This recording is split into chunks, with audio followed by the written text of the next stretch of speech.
সোনারগাঁ থানাধীন একজন মাদ্রাসা শিক্ষার্থী 10 বছর বয়সী আদিব গত 1/10/24 তারিখ সন্ধ্যায় মাদ্রাসা থেকে অপহরণ করা হয়।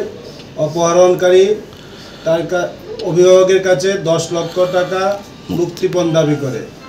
উক্ত সংবাদ আমরা মোবাইলে অবগত হয়ে তাৎক্ষণিকভাবে আমরা তদন্ত শুরু করি। পরবর্তীতে লিখিত অভিযোগ প্রদান করলে তথ্য প্রযুক্তি এবং ম্যানুয়াল তদন্তের সহযোগিতায় 24 ঘন্টার মধ্যে বাচ্চাকে আমরা আইডেন্টিফাই করতে সক্ষম হই। সে শাহজালাল রহমতুল্লাহ আলাইহির মাজার শরীফ সিলেটের পার্শ্ববর্তী একটি আবাসিক হোটেলে ছিল।